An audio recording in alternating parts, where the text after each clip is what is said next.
Good morning, everyone, and thank you for joining us. Welcome to WIMBC's webinar, Exploring the Importance of Sustainability for Mining Companies in Canada. We're excited to be hosting this event with IR Labs, our partner, who are a leading global IR firm recognized for their expertise in investor communications, capital markets, and public relations. My name is Zara Bolt, and I'm one of the directors at WIMBC. I'm joining the webinar from the unceded traditional territories of the Musqueam, Squamish, and Tsleil-Waututh First Nations. As this is a virtual meeting, I invite you to take a moment to quietly acknowledge the traditional owners of the lands where you are located. I also encourage our panelists to acknowledge the land where you are located. Today, we are going to hear from Emmanuel Palakucha from Alliance Advisors. As a global leader in shareholder engagement and governance, Alliance Advisors deliver client-first solutions across M&A, sustainability, proxy logistics, and more. With a trusted partnership spanning over 1,000 public companies, their independent advisory team goes beyond the norm to achieve success worldwide. During the webinar, please use the Q&A feature to share any questions or commentary that you have related to the topics in this presentation, and we will address these and more at the end of the session. Angela Holloway-Chuck from IR Labs will be our moderator for the Q&A session. On behalf of WIMBC, I would like to thank our sponsors IR Lab, AdNet, Fasken, Wheaton Precious Metals, and Pan American Silver for their continued support. Just a quick introduction now to Emmanuel Palakucha. Emmanuel is the Managing Director, Head of Sustainability Advisory at Alliance Advisors, where she leads the firm's sustainability solutions. She is a senior ESG leader with a track record of partnering with executive leadership and boards of global companies to successfully develop and execute on environmental, social, and governance disclosure, strategies, and performance goals. Emmanuel is highly experienced at engaging with corporate issuers across all sectors on ESG materiality, ratings, and global framework alignment, such as SASB, TCFD, and GRI, to manage changing investor expectations. Prior to joining Alliance, Emmanuel was a group manager on the Sustainability Advisory team at ISS Corporate Solutions, where she led a team of specialized ESG advisors and was instrumental in the growth of ICS's client base and service offerings. Emmanuel has also worked closely with institutional investors to advance ESG engagements through previous roles on the climate team at the Interface Center on Corporate Responsibility and on the carbon asset risk team at Ceres. Emmanuel is a SASB FSA credential holder, is pursuing a certificate in financing and deploying clean energy from the Yale Center for Business and Environment, and she holds an MS in Sustainability Management from American University's Kogod School of Business.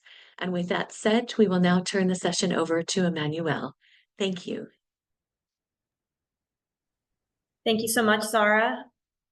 Thank you so much for having me today. Women in Mining BC, really glad to have the opportunity to speak with you all. As Zara had mentioned, today our topic is diving into sustainability for mining companies in Canada. So we'll really focus on what the role of ESG and sustainability is for companies broadly, talk about the ESG landscape, and then dive into some specifics about challenges and opportunities for the mining sector in particular. And of course, given our purpose here today, our audience here today, we'll also really zero in a bit on diversity. But before we touch on all of that, I think it's really important to start with being clear on what we are speaking about. As many of you probably know, when it comes to ESG and sustainability, there are a variety of terms that are thrown around that are typically used interchangeably, but really do represent distinct concepts that are important to understand. Historically, we heard a lot about corporate social responsibility. This is really, at this point, table stakes for companies.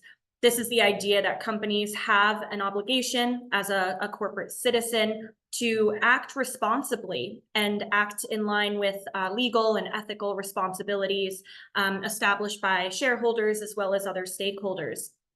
the evolution really moved away from this basic responsibility toward actually measuring companies on what they were doing around specific environmental, social, and governance factors. But at the end of the day, ESG is at its core an investment framework. ESG is a term that's been used to describe a set of criteria that investors and other financial institutions use to measure the management that companies have established around key environmental and social risks, opportunities, impacts that traditional financial metrics might not capture, might not reflect. While ESG certainly has played an extremely important role for companies and for investors, what we see today is this evolution beyond that view of risk and opportunity, or only looking at the lens of financial impact, and broadening out to sustainability. The traditional definition of sustainability is meeting our own needs without compromising the ability of future generations to meet their own needs. That's the UN established definition of sustainability. But what does this mean in a corporate context?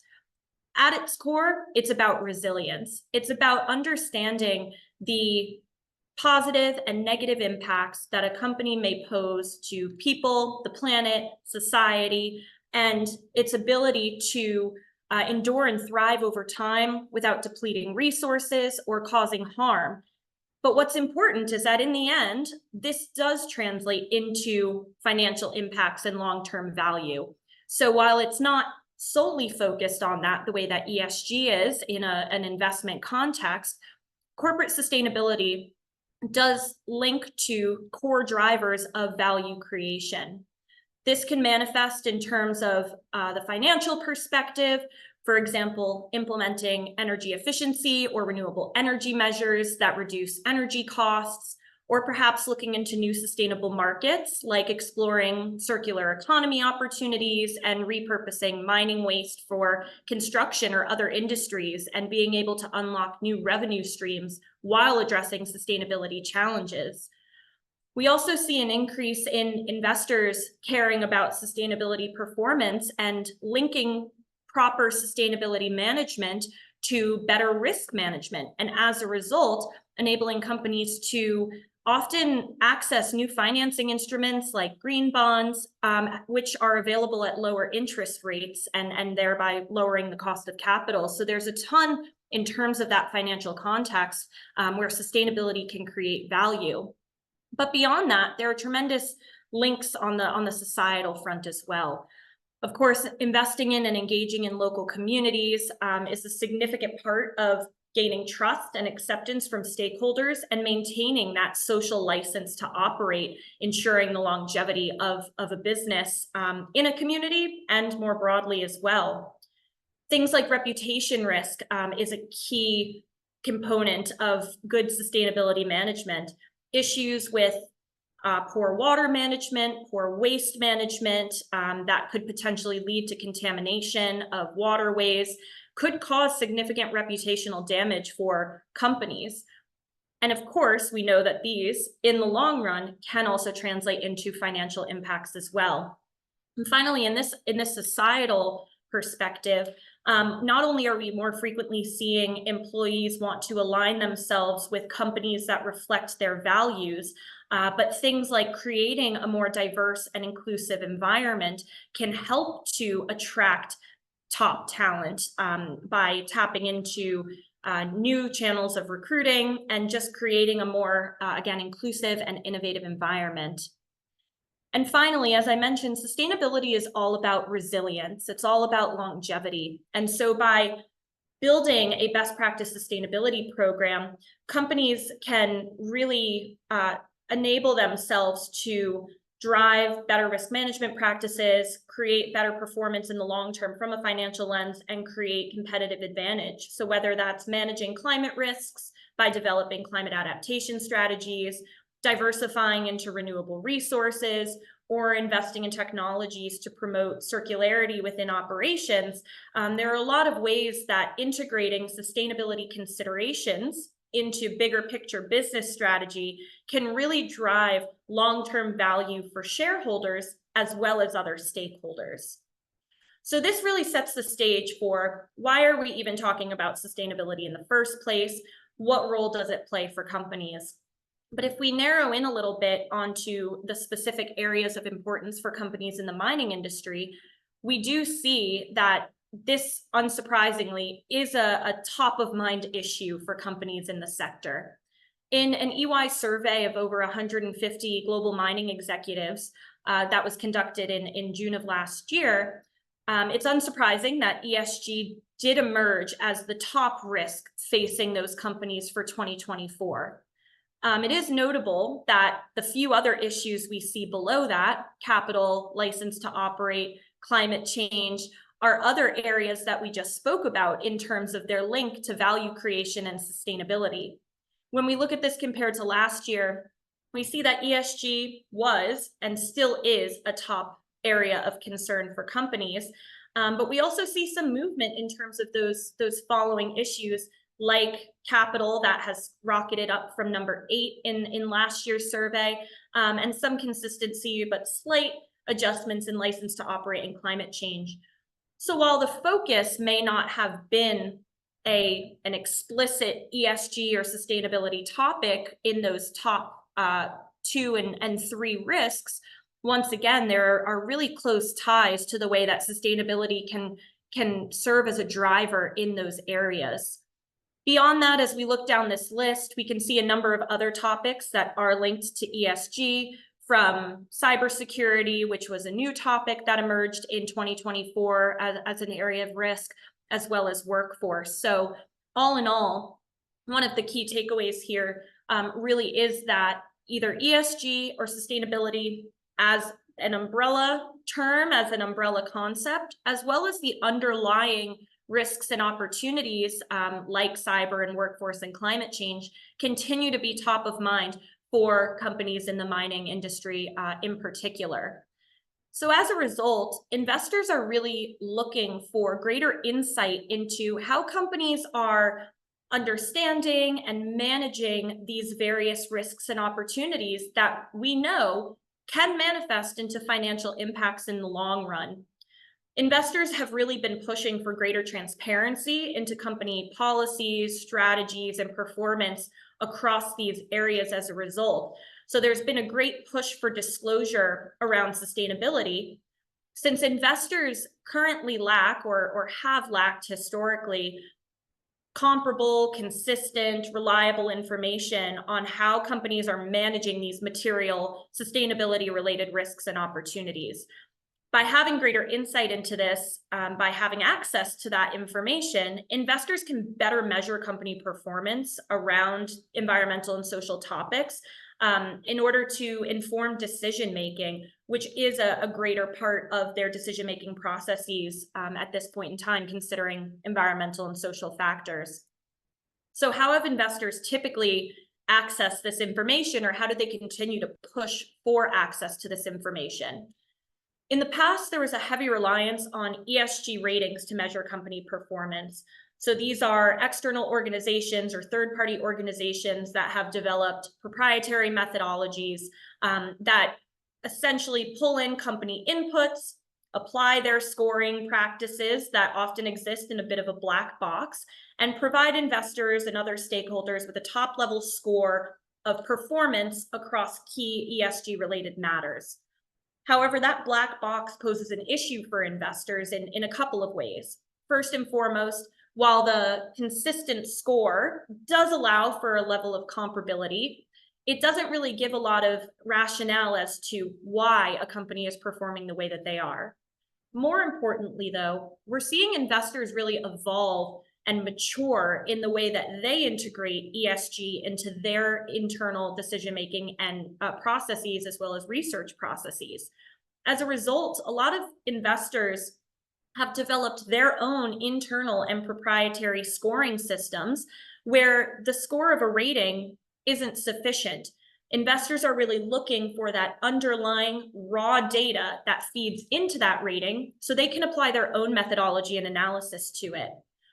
So because of that, we really have seen an evolution in the voluntary disclosure landscape. This allows for greater access to primary source company disclosed information on key ESG related matters that are reported in consistent ways across companies within a sector as well as across sectors. However, the issue with some of these frameworks and standards is that they are still voluntary. So we still see a lot of gaps in information. The other challenge is the disaggregation of many of these standards and organizations within the space. So I'm sure many of you might have heard, we often refer to the ESG industry as the alphabet soup because of the overwhelming number of acronyms that exist for different organizations, frameworks, standards, and that's posed challenges for companies in keeping up expectations around reporting in line with all of these different separate standards and frameworks that different groups of stakeholders are asking for. So one of the really key trends that I want to highlight here is the growth of the IFRS, the International Financial Reporting Standards, and its role in establishing a set of globally accepted sustainability reporting standards. So the IFRS sustainability standards, they have two sets, S1 and S2, have really positioned themselves as the one primary, globally consistent framework that companies can align with to allow for better harmonization and standardization of reporting across the space. So even though that challenge is being solved by having a bit of consolidation among those various rating agencies or standard setting organizations rather, we still haven't solved the problem of gaps in data based on the nature of voluntary reporting. Investors might not have information for all companies that they need to assess. And so the key movement that is now taking hold of the industry is the push for greater ESG regulation. These are mandatory reporting requirements established by securities exchanges or other regulatory bodies to require disclosure by all companies across material sustainability related risks and opportunities. And we can see just from this picture here, there's a tremendous amount of regulation that is either emerging or has already been implemented across jurisdictions. There are a few key trends that we're seeing that I want to highlight. The first is a significant focus on climate change in these regulations. We can see in New Zealand and Australia, we have dedicated climate standards. In Canada, we have the proposed national instrument 51107, which is disclosure of climate-related matters. Those regulations are primarily focused on climate disclosure of risks, opportunities, impacts, oversight, greenhouse gas emissions, targets, transition planning, since broadly climate change is identified as an extremely material risk for companies across sectors and as a result to long-term financial performance. The other trend that we're seeing though is in line with that objective for greater harmonization and simplification.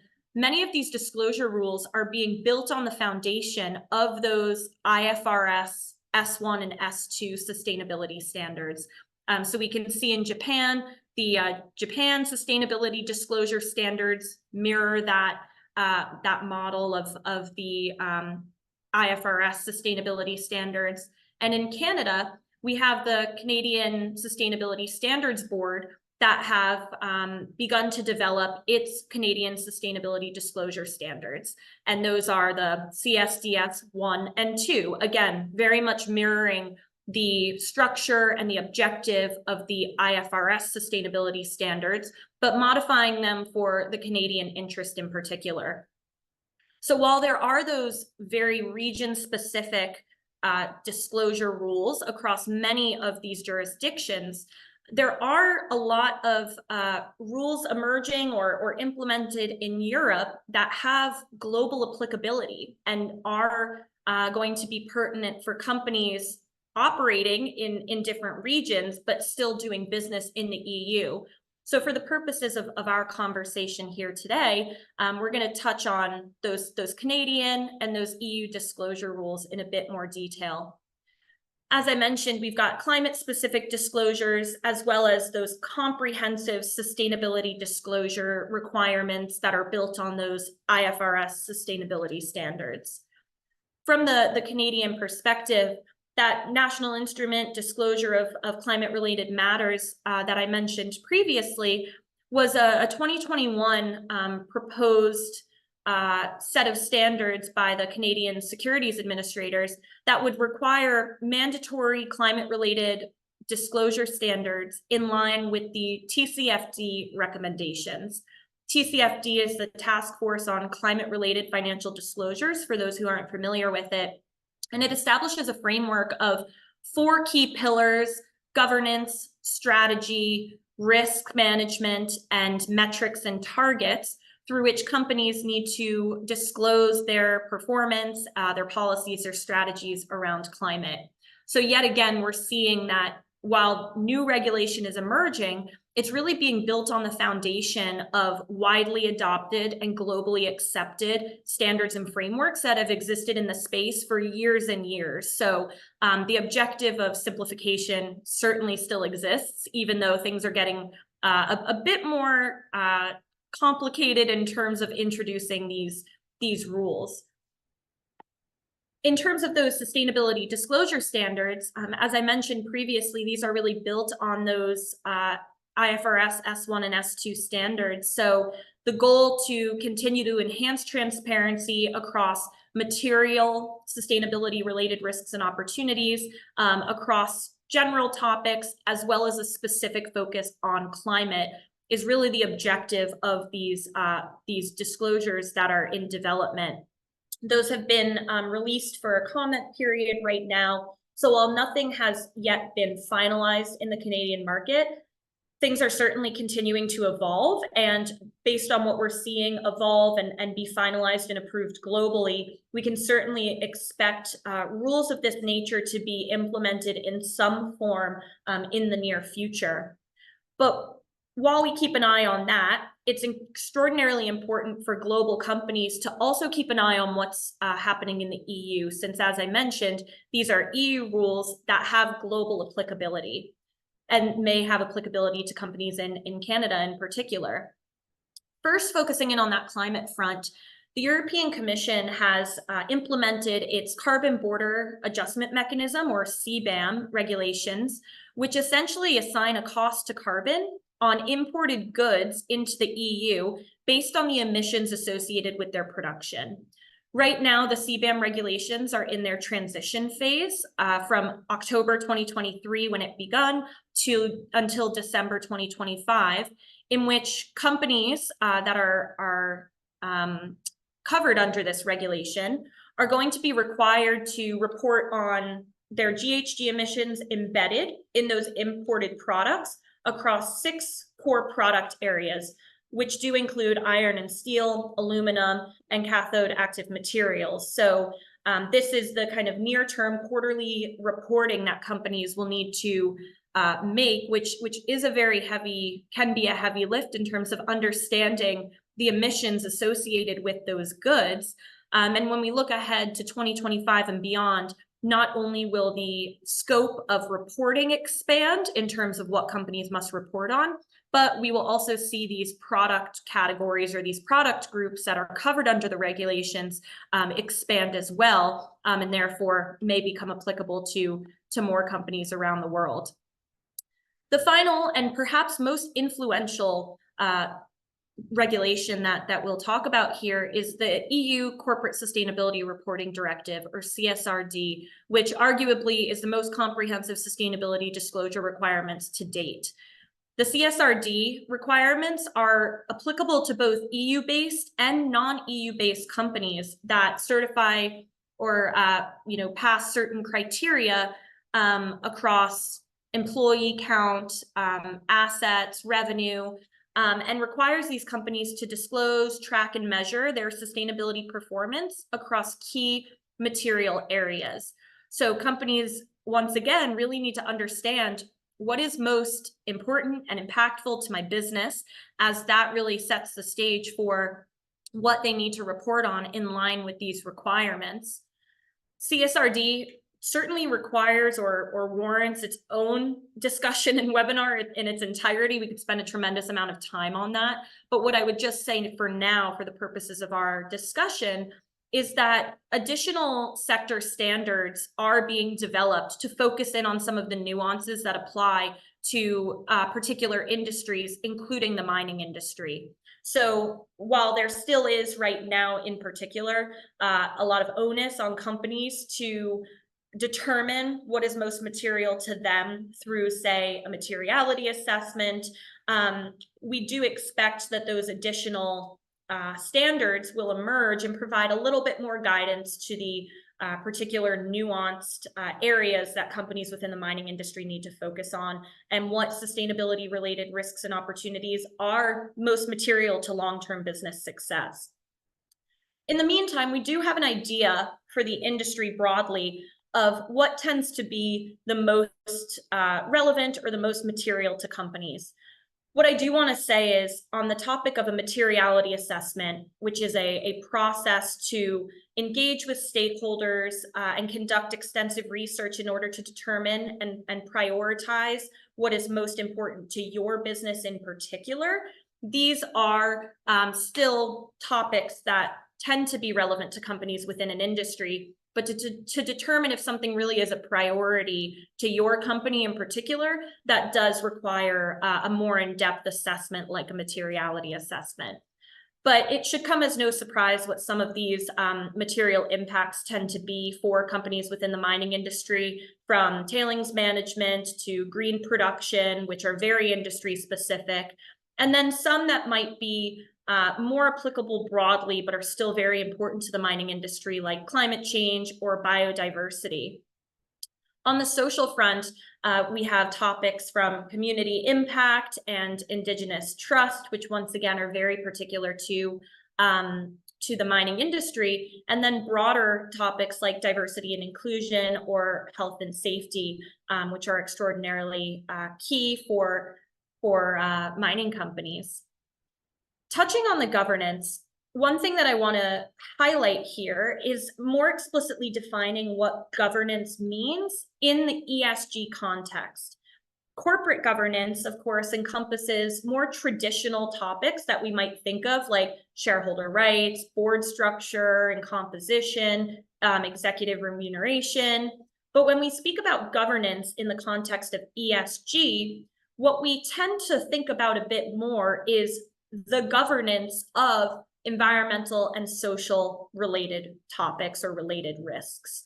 So in other words, we're thinking of how well are you overseeing, how well is your board overseeing or your executive leadership team overseeing climate change or diversity and inclusion.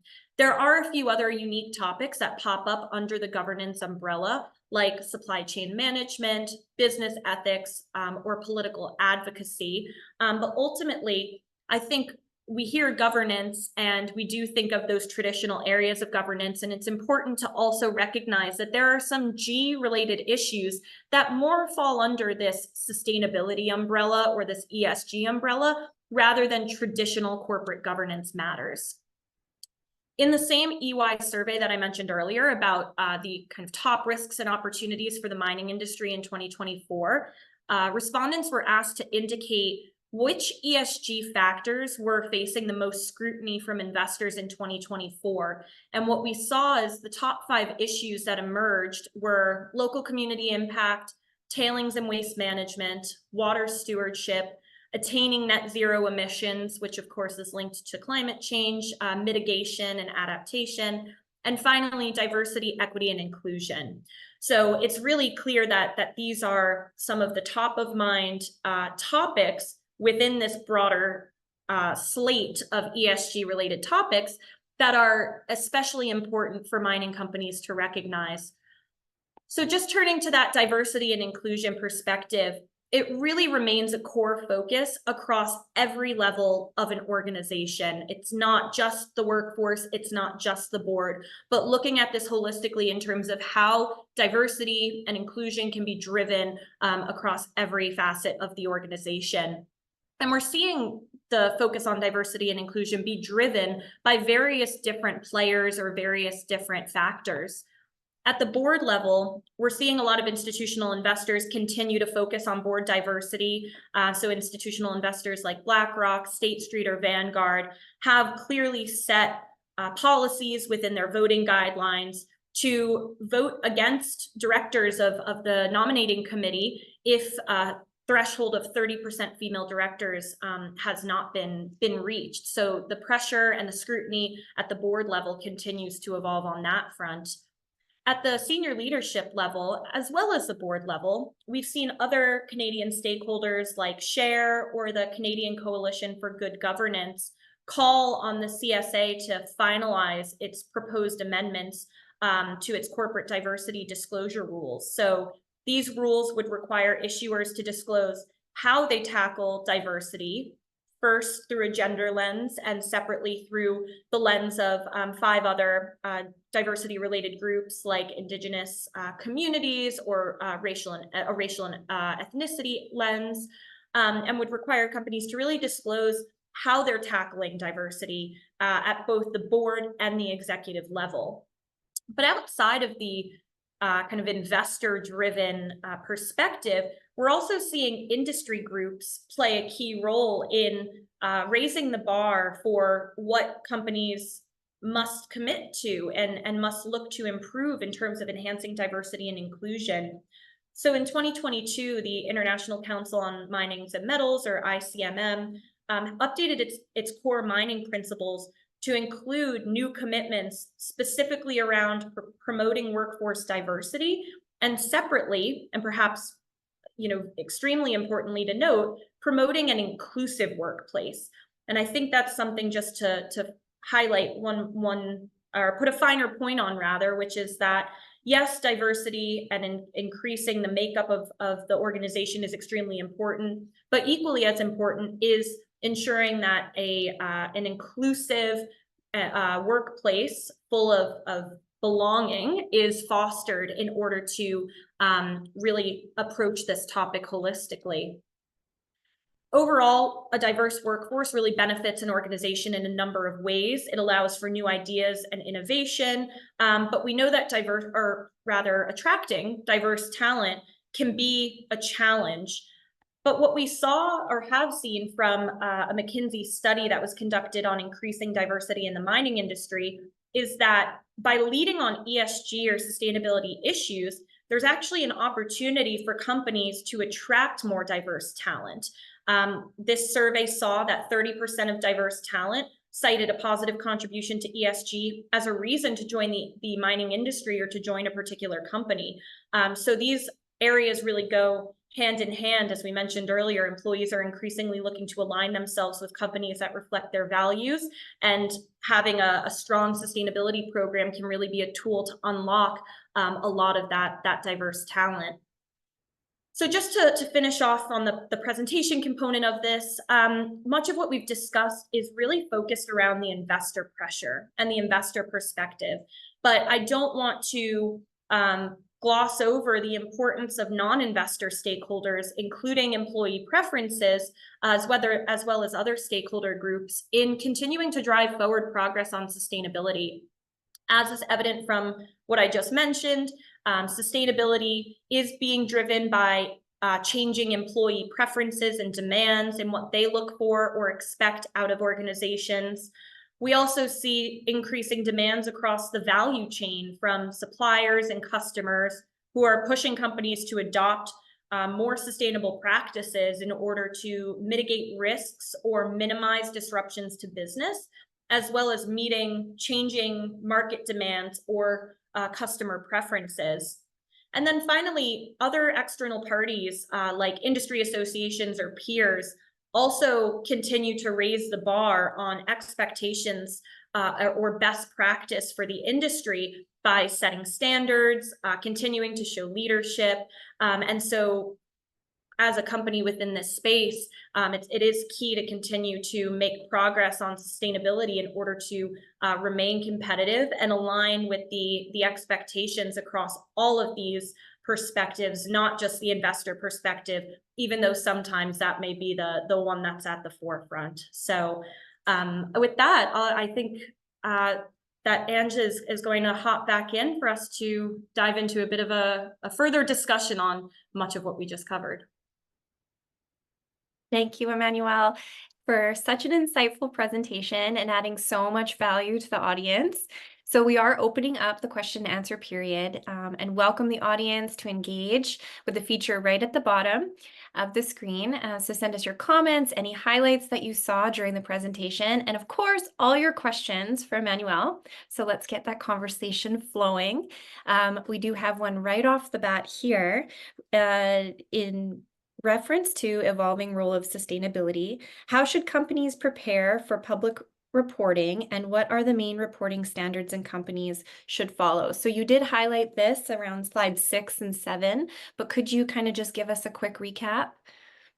Yeah, absolutely. So as I mentioned, there's certainly a lot to consider and be aware of when it comes to the sustainability reporting landscape. So in order to be best prepared and best positioned to meet these expectations or these requirements, it's really key that companies first and foremost understand what are the requirements? What are you subject to?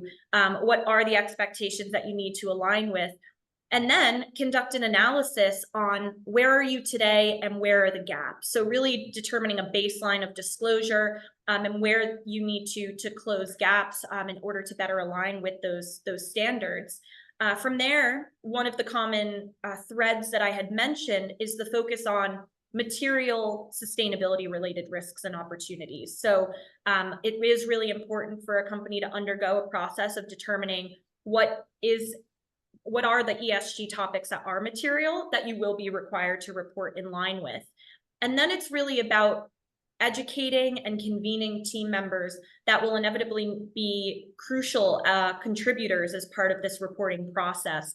While sustainability reporting may sit within an ESG or sustainability team, if you have one established, it still requires significant input from teams across functions. And so ensuring that you're able to bring everybody on board and get all of the information that you need from those different players to contribute to the reporting process is really crucial.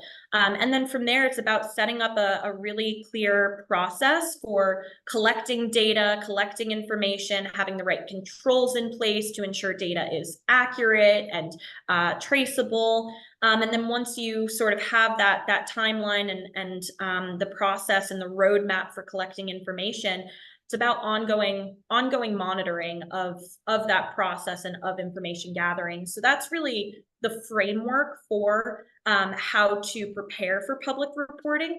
But in terms of what standards to follow, of course, regulation aside, since that is a bit more cut and dry with regulatory requirements, when we think about what standards to report in line with, there are some considerations that companies should give in making that decision. So who is your audience? Who do you want to report to?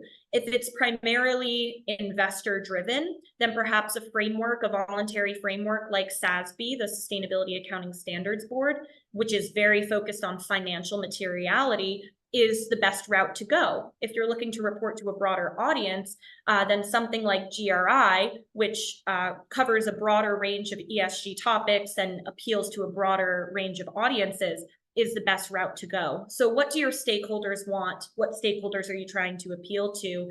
Understanding the scope of information you want to disclose. Is it broad information like GRI? Is it climate specific information like TCFD? And then finally, the other consideration is really just to stay on top of best practice. So as we see those IFRS sustainability standards continue to evolve, really preparing for how to align with those if those do, in practice become those set of globally accepted and globally expected set of standards. Thank you for that. So that was, yes, because it was an alphabet soup and Yes. you can see quite a lot on slide 7 there. And so thanks for breaking that down also tactically for a lot of the audience as well. Very similar question, but what efforts are currently being taken to merge harmonized standards in order to avoid duplication and bring down reporting costs for public issuers? Yeah, absolutely. If I may just share once again here, I think visuals are always helpful when we're speaking about this alphabet soup.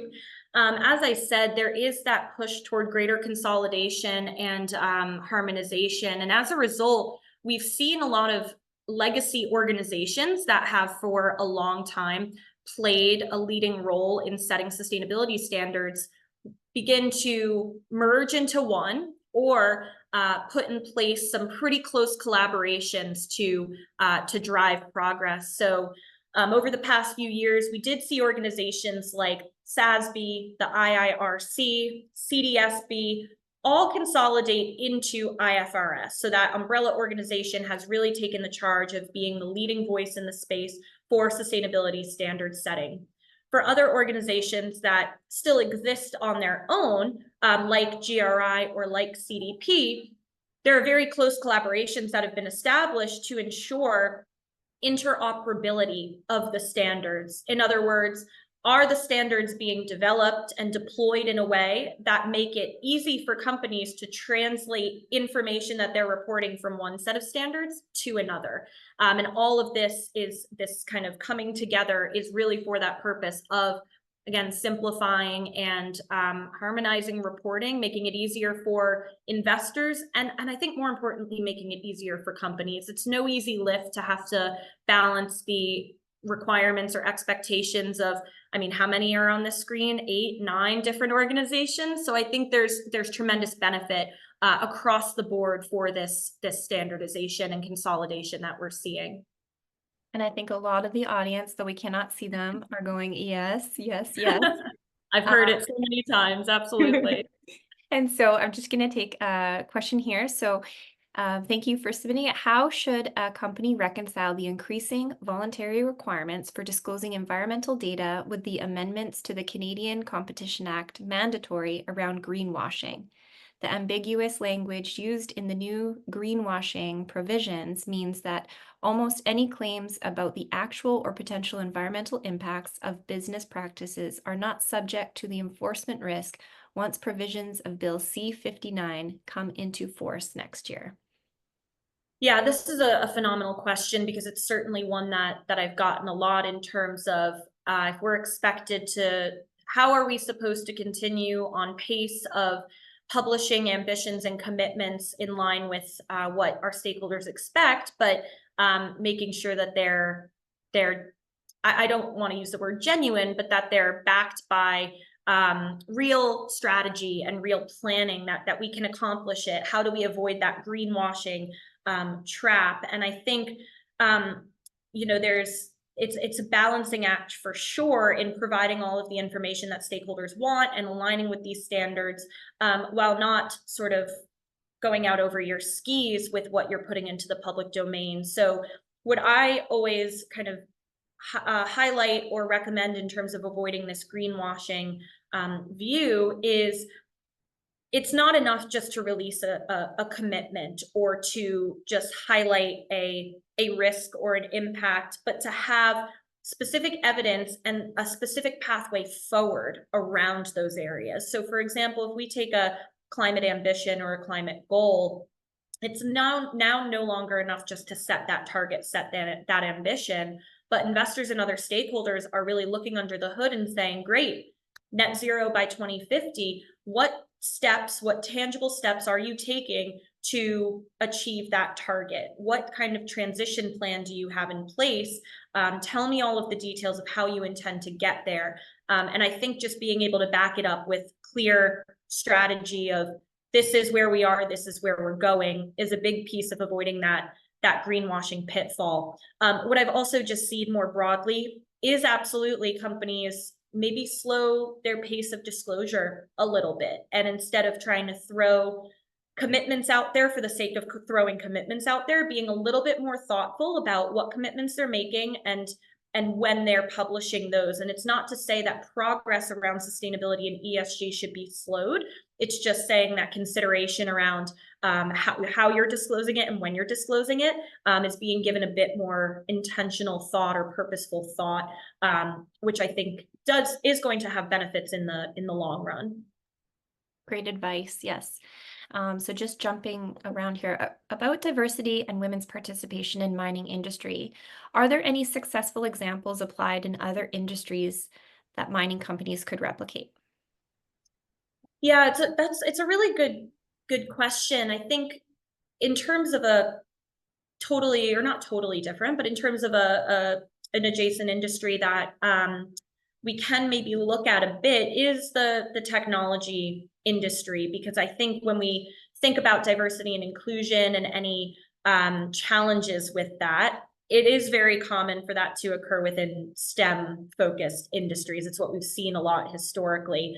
And so when we look at that technology industry, we see a high level of competition that companies have with large players like Meta, Alphabet, Apple, Amazon. And so the ability to attract and retain talent, top talent, never mind diverse talent, is an extremely difficult challenge for a lot of companies. So the way that we've seen a lot of companies in that industry thrive is by proactively seeking diverse candidates through targeted strategies or channels, and making investments in those recruitment efforts to be able to foster and develop diverse talent from an earlier stage. So it may be getting tapped into organizations that are specifically focused on promoting women in STEM and recruiting through an organization like that. It might be getting involved from more of a charitable contributions or kind of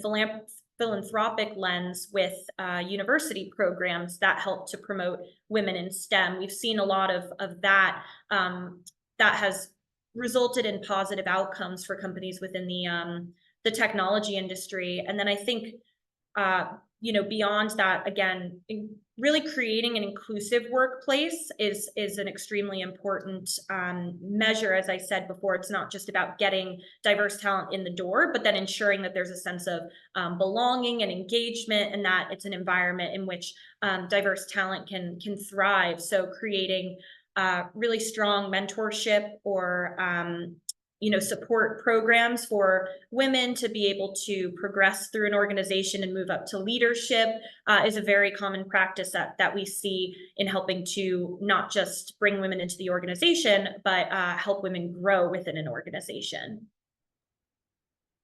Yes, and I share this too. This comment comes from the audience. I see a lot of mining boards lacking diversity, equity, inclusion, and how do we educate them that a diverse board is economically and psychologically healthier? Yeah, that is the question, isn't it?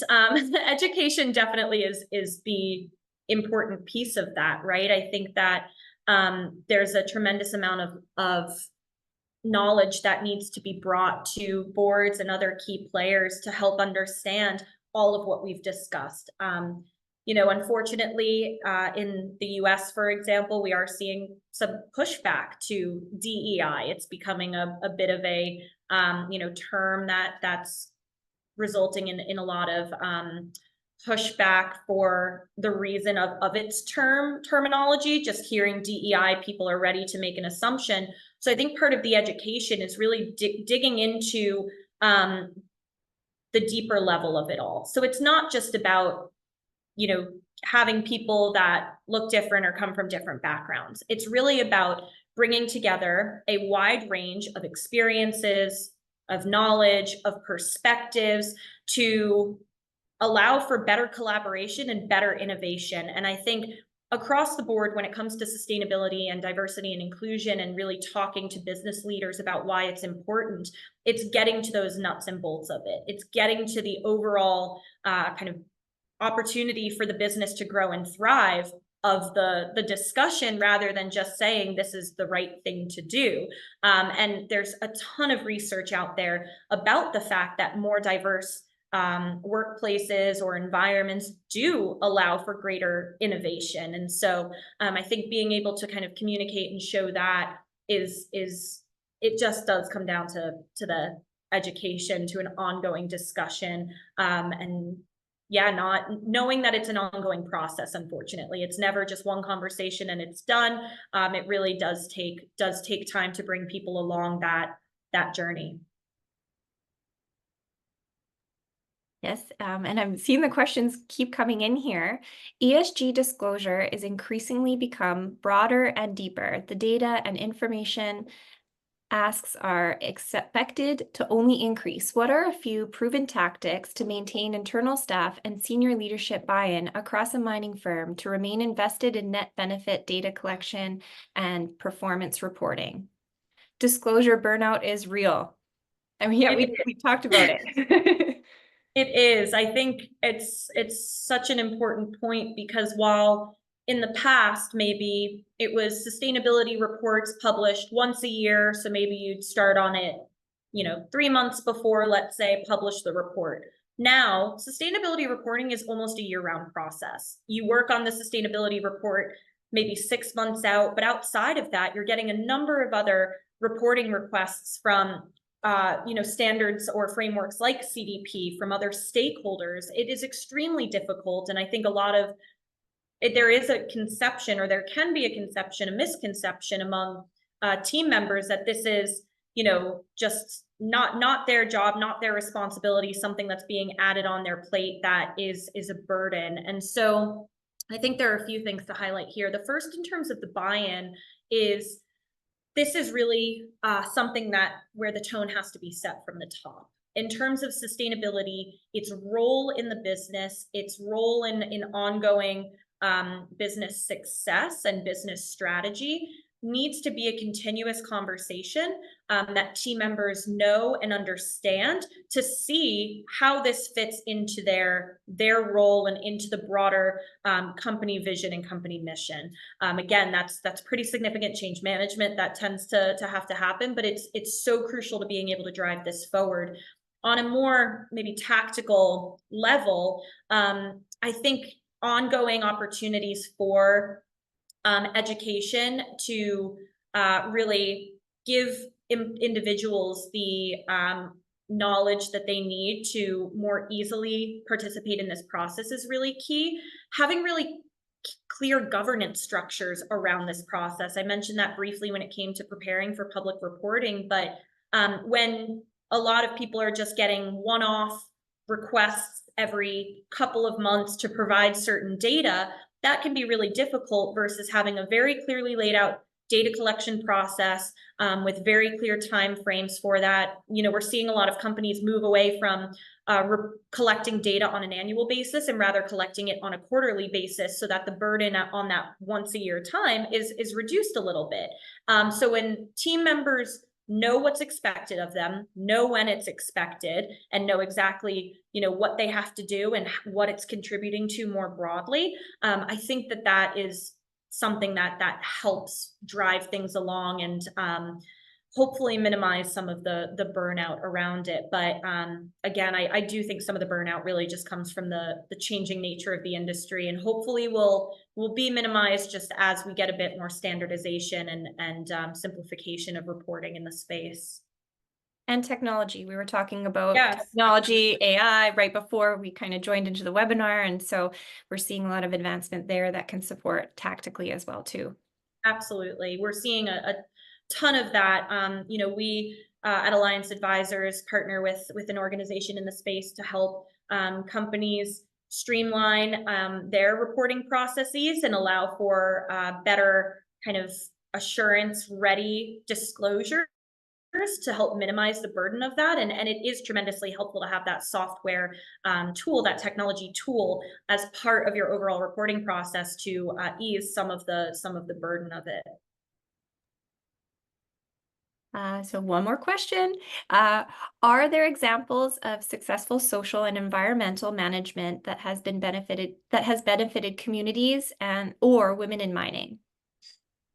Yeah, I think there are certainly a few, but there was one particularly interesting study or article done by the Harvard Business Review that dove into an example of a Western Australia mine that had achieved kind of gender parity, if you will, in the workplace, meaning 40 to 60% women versus men.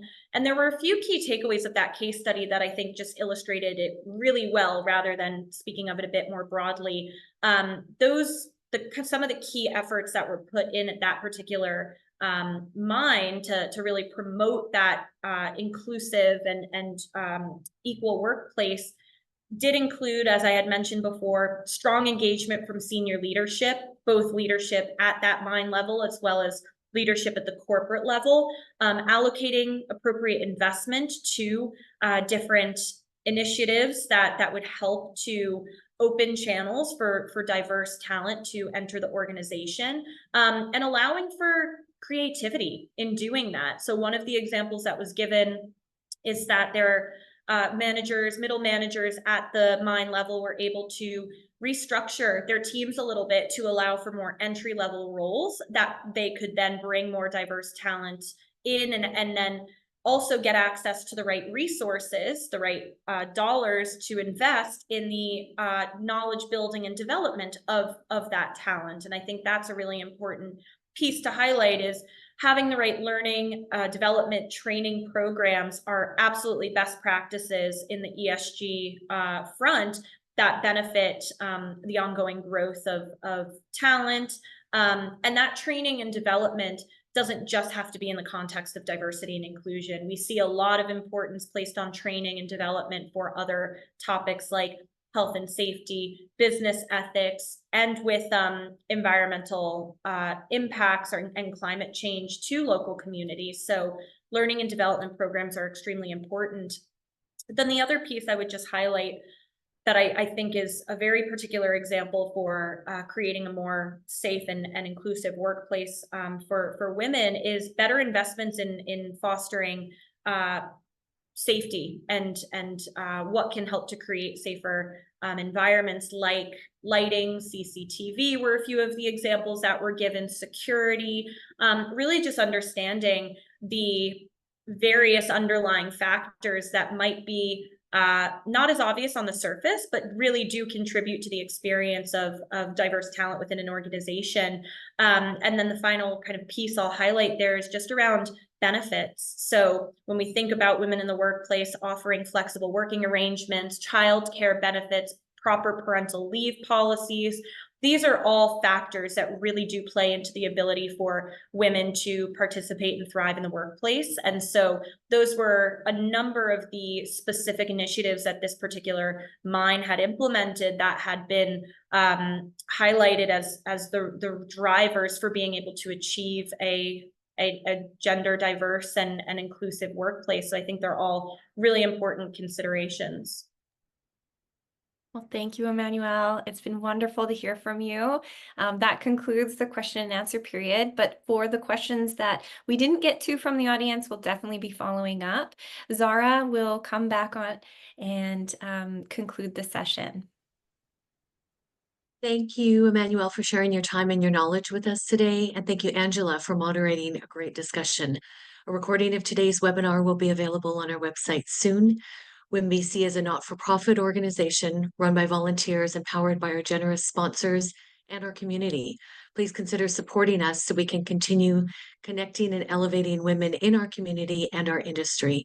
You can find out about programs as well as sponsorship and volunteering opportunities on our website or by emailing us at info@wimbc.com.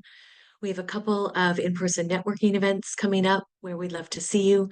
The first one is October 16th during the Latino celebrations, and then on October 17th with MRMR 2024. Check our website or follow us on LinkedIn and X for more information.